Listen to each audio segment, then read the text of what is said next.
What do these commitments mean for the maintenance of a coalition? So Hula has this nice Rousseau quote to articulate this concern on page 43 of his book.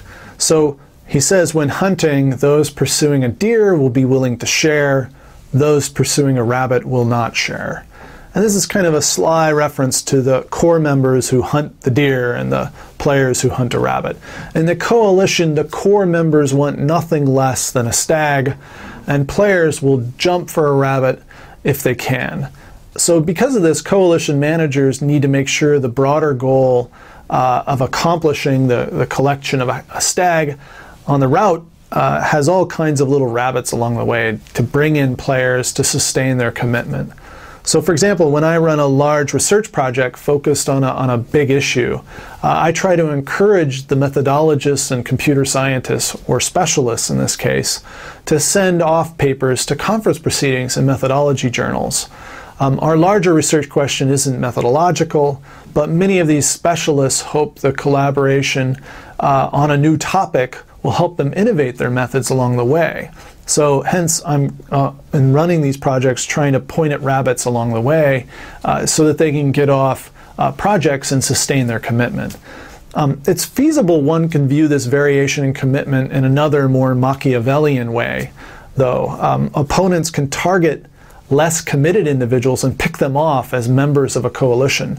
I can show you alternative legislation where your specific issue is subsumed, like an amendment, and pull you off this other coalition.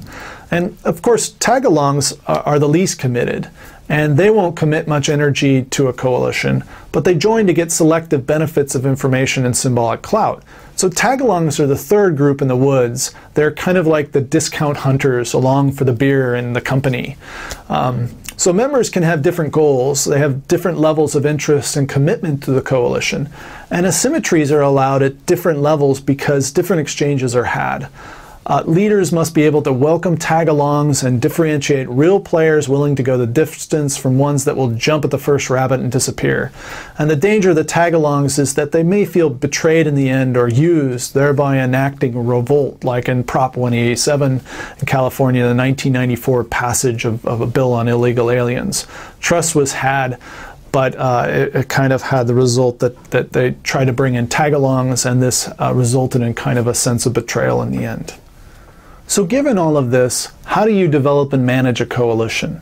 Earlier in this week, I talked about managing exchange.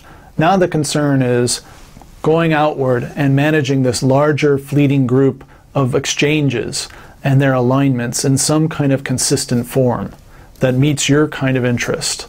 So first, the thing as a coalition manager is you want to think about and identify all the interested actors and organizations in the environment.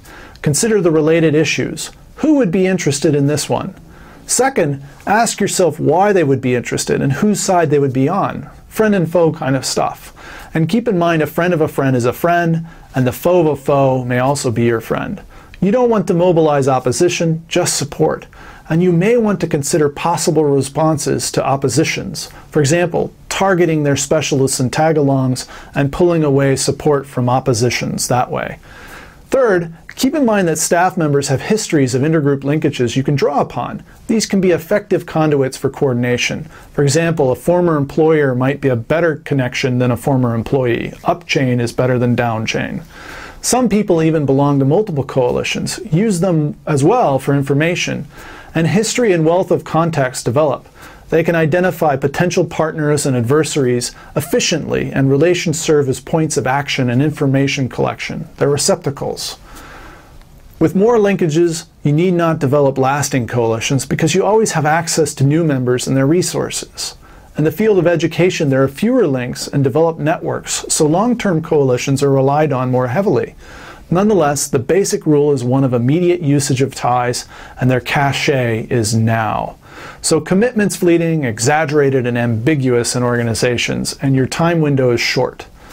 Last, as the prior lecture made clear, work exchange. Work those kinds of bargaining and negotiation. Now that you know interests, options, etc., you can begin a horse trade, log rolling. You can negotiate and work the coalition into what you need. Now that you have some overview of coalition views on organizations, we can begin to apply them to a variety of cases.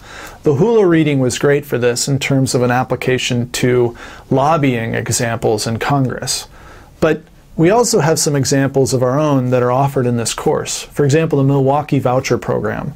The case readings provided on the Milwaukee Voucher Program are quick. They're quick reads, and they're available free of cost.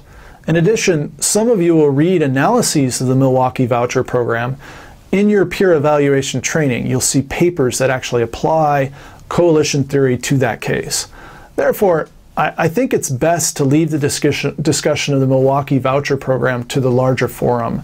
It would be great to hear from students where they found the coalition views on exchange most salient and where it might not apply. It'd also be great to hear how people think the coalition driving the Milwaukee Voucher Program could swing in the opposite direction if Democrats retook the legislature and so on. Can liberal groups form coalitions that support the poor? Or is this a biased view of liberal reforms becoming co-opted by business and private interests? Do coalitions always veer right in implementation? What are some examples and where that doesn't happen? So thinking about alternatives and possible different trajectories of this coalition and its development, or other examples or cases like it, would be a really helpful discussion for the use of our online forum this week. Thank you.